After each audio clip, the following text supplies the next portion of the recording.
الحمد لله والصلاة والسلام على رسول الله وعلى آله وأصحابه ومن سار على نهجه إلى يوم الدين لا حول ولا قوة إلا بالله۔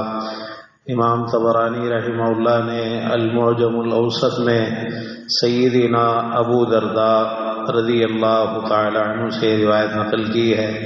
بیان کرتے ہیں کہ پیارے پیغمبر جناب محمد رسول اللہ صلی اللہ تعالی علیہ وآلہ وسلم نے ارشاد فرمایا: ما من رجلین تحابا فی اللہ بظہر الغیب الا کان احبہما الی اللہ اشدہما حبا لصاحبہ۔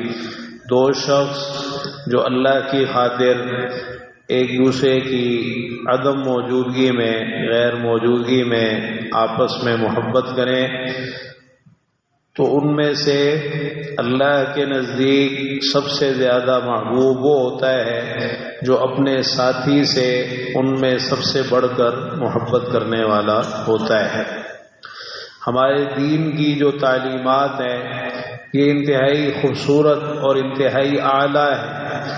خاص طور پر جو آپس کا معاملہ ہے، معاشرت ہے، ایک دوسرے کے ساتھ جو تعلق ہے یہ سراسر محبت پر قائم ہے۔ نرمی، الفت، ہمدردی، خیر خواہی، یہ ساری وہ چیزیں ہیں جو ہمیں سکھائی گئی ہیں اور ہمیں سیکھنی چاہیے اور اپنی عملی زندگی میں بھی ان کو اختیار کرنے کی کوشش کرنی چاہیے۔ یہ دین اسلام امن و سلامتی کا دین ہے، پیار محبت کا دین ہے، نرمی کا دین ہے اور آپس میں ہمدردی اور خیر خواہی کا دین ہے۔ یہ اس دین کی بڑی اہم تعلیمات ہیں جن کو آج ہم نے نظر انداز کر دیا ہے۔ تو ہمیں بہت زیادہ اس چیز کا سبق دیا گیا ہے کہ مسلمان آپس میں ایک دوسرے سے اللہ کے لیے محبت کریں، اور پھر یہ محبت صرف سامنے نہیں ہونی چاہیے۔ اللہ کے لیے محبت کا کہا اس لیے گیا ہے کہ یہ محبت اخلاص پر قائم ہے، ورنہ لوگ محبت کرتے ہیں لیکن وہ سامنے سامنے کرتے ہیں اور کسی نہ کسی فائدے کی وجہ سے کرتے ہیں۔ کسی سے کوئی امید ہوتی ہے، کوئی طمع، کوئی لالچ، کوئی غرض، کوئی مفاد وابستہ ہوتا ہے، تو یہ پھر وقتی محبت ہوتی ہے جو اپنے فائدے کے لیے ہوتی ہے۔ اگر وہ فائدہ حاصل ہو رہا ہو تو ٹھیک ہے، ورنہ پھر یہ محبت نفرت کے اندر بدل جاتی ہے۔ تو اللہ کے لیے جو محبت ہوتی ہے وہ اس طرح کی نہیں ہوتی، اس میں کسی قسم کا کوئی طمع اور لالچ نہیں ہوتا۔ دوسری بات، اللہ کے لیے جو محبت ہوتی ہے یہ سامنے نہیں ہوتی کہ بس سامنے بھی ہوتی ہے، جیسے یہ اظہار کرنا چاہیے، جیسے دوسری حدیث میں ہے کہ اگر کسی سے اللہ کے لیے محبت کریں تو اس کو بتائیں کہ میں آپ سے اللہ کے لیے محبت کرتا ہوں، لیکن پیٹھ پیچھے بھی اسی طرح ہوتی ہے جس طرح سامنے ہوتی، بلکہ اس سے زیادہ ہوتی۔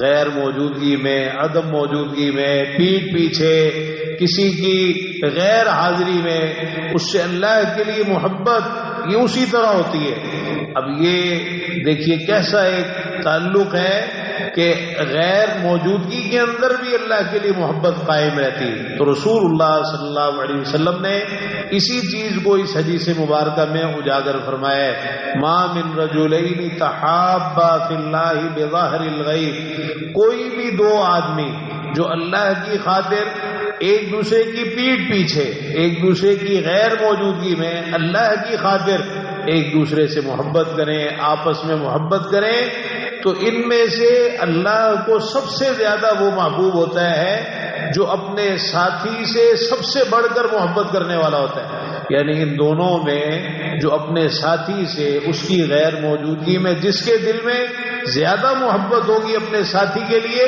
اللہ کے ہاں بھی وہ زیادہ محبوب ہوگا، اللہ کو بھی وہ زیادہ پسند ہے۔ تو دیکھیے کہ اللہ تعالیٰ کی محبت جو ہے کن کن چیزوں کے ساتھ اس کو جوڑا گیا ہے۔ اللہ کی محبت اور اللہ کی رضا جو ہے کیسی کیسی چیزوں کے ساتھ اس کو جوڑا گیا ہے۔ تو یہاں بھی اس چیز کو ذکر کیا کہ جو اپنے ساتھی کی غیر موجودگی میں اس سے جتنی زیادہ محبت کرے گا اللہ کی خاطر، اللہ کے ہاں اتنا ہی زیادہ محبوب ہوگا اور اتنا ہی زیادہ پسندیدہ ہوگا۔ اب یہ وہ چیز ہے کہ اگر اس کو اختیار کر لیا جائے تو بہت سارے مسئلے حل ہو جاتے ہیں۔ ہوتا کیا ہے کہ سامنے تو ہم کسی سے محبت کا اظہار کر دیتے ہیں، لیکن پیٹھ پیچھے محبت کے بجائے نفرتیں اور باتیں اور طرح طرح کی جو ہے وہ اس کے بارے میں جو ہے وہ کر، یہ ساری وہ چیزیں کہ جو پھر یہ محبت اللہ کے لیے نہیں ہوتی، اس لیے ایسے ہوتا ہے۔ اگر اللہ کے لیے محبت ہو تو یہ جس طرح سامنے ہوتی ہے اسی طرح پیٹھ پیچھے بھی ہوتی ہے، کسی کی غیر موجودگی میں اور عدم موجودگی کے اندر بھی ہوتی ہے۔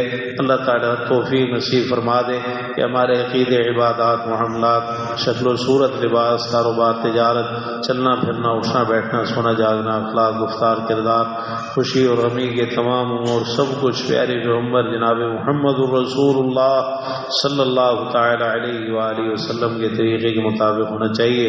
ربنا تقبل منا انك انت السميع العليم وتب علينا انك انت التواب الرحيم۔